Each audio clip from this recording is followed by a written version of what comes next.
Hello, everyone. I'm pleased to be back with you for another session. We are going to be talking about revolutionizing the food industry. And I'm so pleased to welcome to the stage virtually Amy Chen, who's with us, the COO of Upside Foods. And we also have joining us Marcela Flores, who's the CEO of Tira Foods, and Bruce Friedrich, founder and CEO of the Good Food Institute. Welcome to the stage.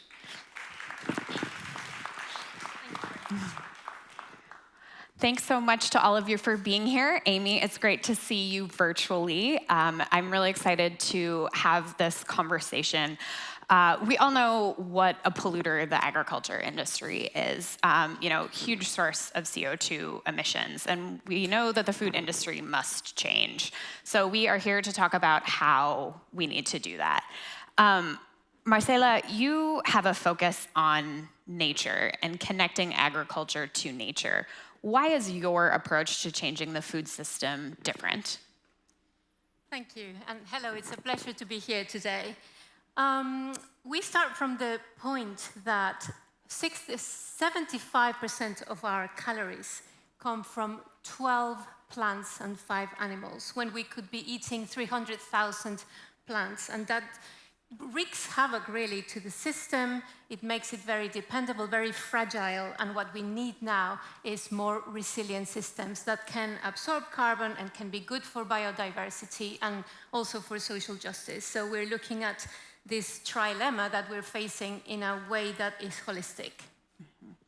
And I think that's a really staggering number. 300,000 is what we could be eating, and it's what we're not doing. And the system needs to change to really be diversifying that. Amy, I want to bring you into the conversation. Why cultivated meat? Why is this the answer to our agriculture problem? That's a great question, and thank you so much for allowing me to join you virtually. It's a first to be in a hybrid panel, so very exciting.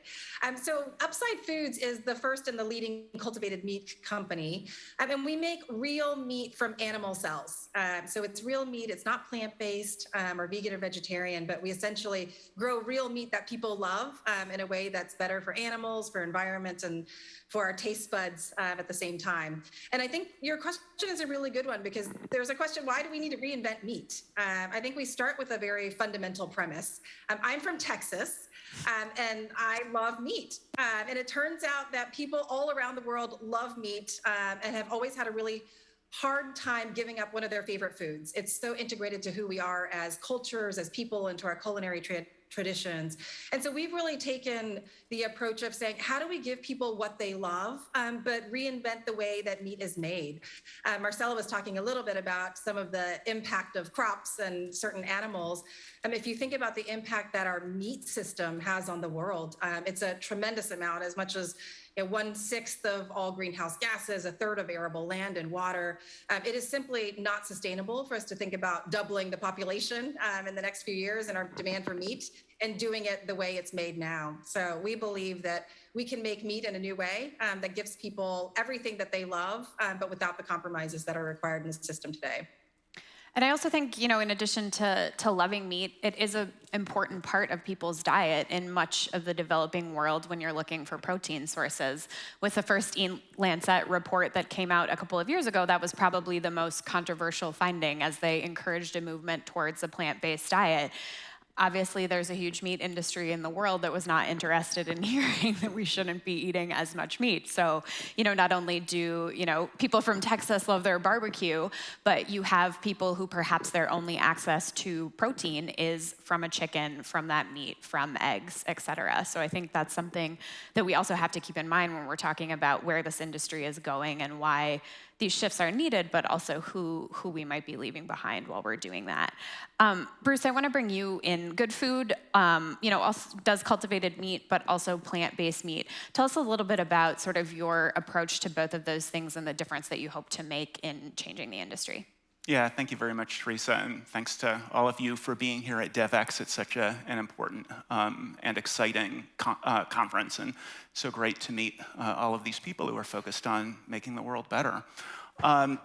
building on what Amy said, Amy's products require a 20th of the land relative to beef. They cause a fraction of the direct climate change, and they cause a fraction of the inputs. So we're all living through the war in Ukraine and Russia at the moment, and we're reading on the front page of the newspaper about massive starvation as a result of a grain disruption. It's 50 million metric tons of grain that are being disrupted by that war. Even as we feed more than 20 times that much grain to chickens and pigs and other farm animals in this fantastically inefficient system, even before you get to the more than 75% of soy that is fed largely to chickens and pigs, a fraction of that is turned into plant-based meat. But your observation is a good one, and Amy's observation is a good one. We're not, you can't blame the rain for being wet. The UN FAO says we're going to have to produce 70 to 100% more meat by 2050, 50 years after people started, essentially begging people to eat less meat, Right. years after the Eat Lancet report, and per capita meat consumption, even in developed economies, continues to go up. So basically, alternative proteins, plant-based meat and cultivated meat, they are the one food and ag solution that analogizes to renewable energy and electric vehicles. We're not going to convince the world to consume less energy, and we're not going to convince the world to drive less. But what we can do is change the external costs of energy consumption by shifting to renewables. We can change the external costs of driving by shifting to electric vehicles, and we can change the external costs of meat, a fraction of the inputs, a fraction of the direct emissions, a fraction of the land required. If we basically give people the exact same product, so let's science this thing. Let's make meat that is indistinguishable from plants. Let's make meat that is literally the exact same thing through cultivation. Because it's so much more efficient, it can cost less, and we can win in the marketplace. I'd be interested in hearing from both of you. What's the most common reaction you get when you say cultivated meat? I mean, what do people think that is, and how do you make them not freaked out about it? Yeah, I think it's a great question. I think probably we still get a lot of questions around like, wait, what is that? And I think there's maybe less of a freak out and just more of a curiosity. Part of what I think has been really promising as we've looked at consumers and how they're reacting is over the last couple of years, a lot more understanding about the need and a lot of the statistics that Bruce and Marcella talked about for alternative solutions, and urgently so. People understand that science and technology are part of their daily lives, whether it's the phones that are in our pocket or things that we experience in other ways. And so I think there's less of the factor of, oh, this is so scary. And I think what we've really found, which is incredibly exciting, is that the more people learn about cultivated meat, the more excited they are about trying it. And it's not only about the impact on the environment or on animal welfare or even on human health. It's also just understanding the process, right? I think when you think about cultivated meat, a lot of people don't know what that is. And it goes by things like cell cultured meat, cell-based meat, some other more scientific terms. But when you say, hey, you essentially take cells from an animal, you feed them essentially what the animal and the nutrients would have gotten from grass or other kinds of feed, just in their constituent parts. You do it in a stainless steel tank that might look a little bit something like what you would see in yogurt factories or in beer brewing. And then at the end of it, you have this unbelievably delicious, tasty meat that you've always loved, but that is better for the environment and the world. And I think people start getting the wheels turning and saying like, wow, why wouldn't I want that? And so I think the education process is incredibly important, but I'm encouraged by the fact that the more people hear about it, the more excited they are. How about you, Bruce? Yeah, I mean, I think I have basically the same experience that Amy has. I would say early polling on cultivated meat is extraordinarily good. And when you ask people, the people who are in the no, I wouldn't eat it bucket, why wouldn't you eat it? People say, well, I think it's going to be too expensive, or I think it's not going to taste the same. The early adopter market for this is colossal. I mean, we think about the fact that plant-based meat is just 1.4% of meat consumption right now, and it's a billion plus dollar market. So Amy and the other cultivated meat companies are going to have a lot of people super enthusiastic in the early days. And then as the prices come down, as it scales up, as people realize, wow, this is the same thing, but without these external costs, already consumers are excited about it. They're just going to get more and more excited about it once it's actually on the market and people have the chance to try it. And Marcela, we were talking a little bit about food security. You sort of alluded to it earlier.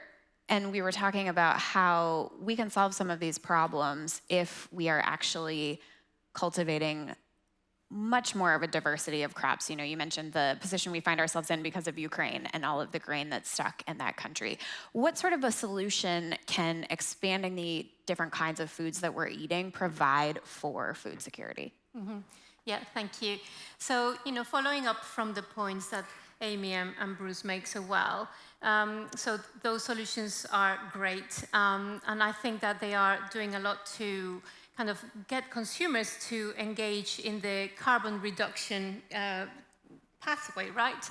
But I say that also we can encompass supply chains that also encompass nature. And one of the solutions that we have found that is very highly scalable at Tierra Foods and other friends, such as Terviva, are doing a very good job of bringing agroforestry-based supply chains that not only explore underutilized crops from rainforests, that aid conservation and aid restoration of landscapes, but also are highly nutritious and can be the next step of ambition of us business leaders to really reach the Sustainable Development Goals, because we cannot reach our climate targets without nature. So we must also increase our ambition.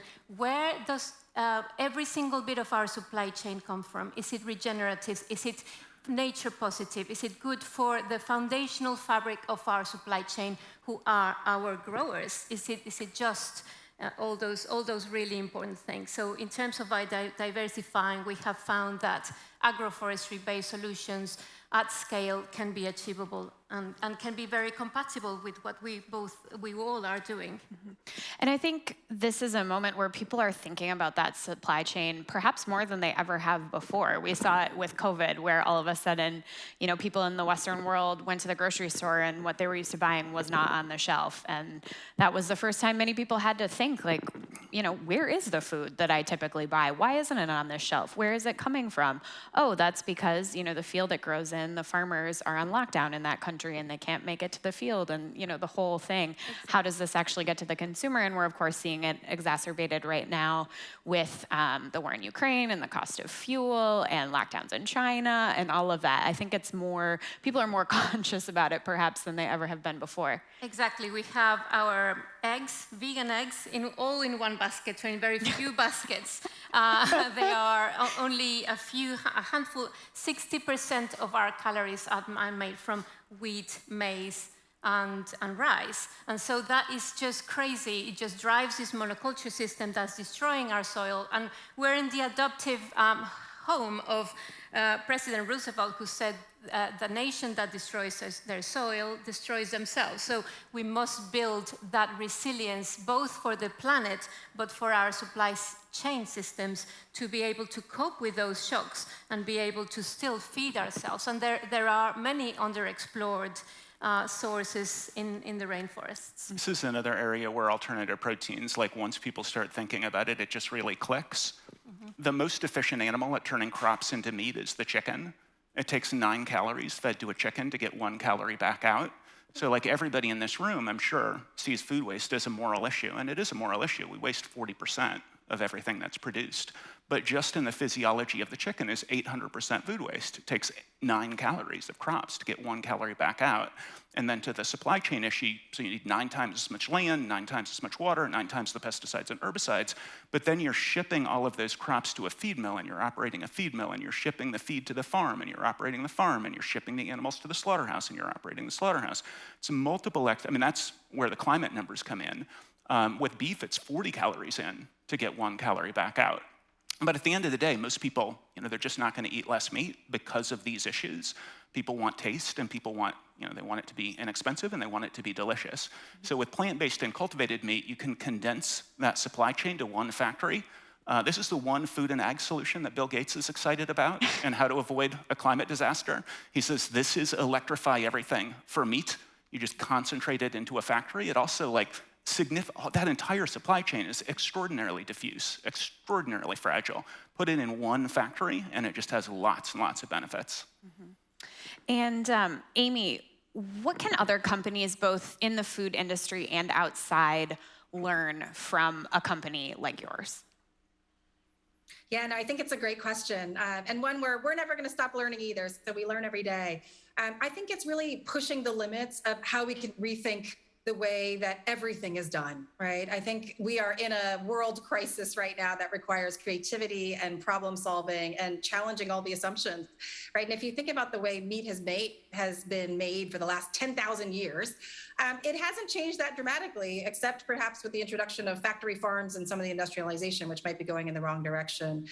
But I think it's really pushing the boundaries of what is possible, rethinking that. I love, Bruce, the conversation you just had around having everything under one roof. As we speak, I'm sitting in Emeryville, California, which is just a stone's throw away from San Francisco, in the world's most advanced cultivated meat facility. It's in the middle of a neighborhood. There's apartments next door, and it's not exactly where you would expect a slaughterhouse, but we can now offer local meat that goes from cell all the way to a chicken fillet or a steak, all under one roof.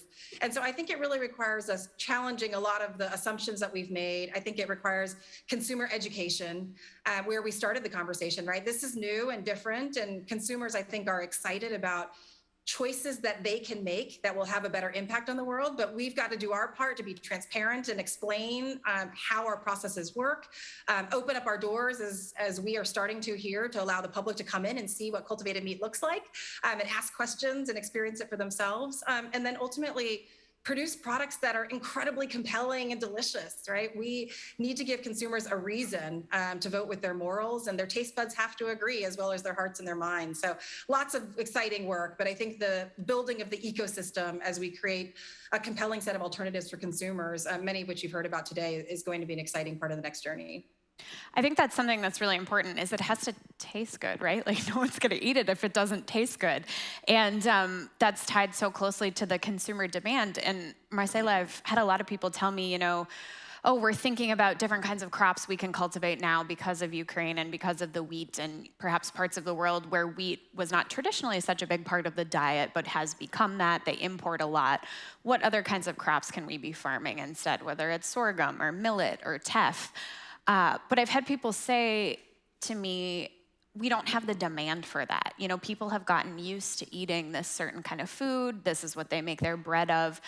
How do you convince a consumer that this is the kind of food they want to be eating? Because the farmers aren't going to grow what people don't want to buy. Yes, absolutely.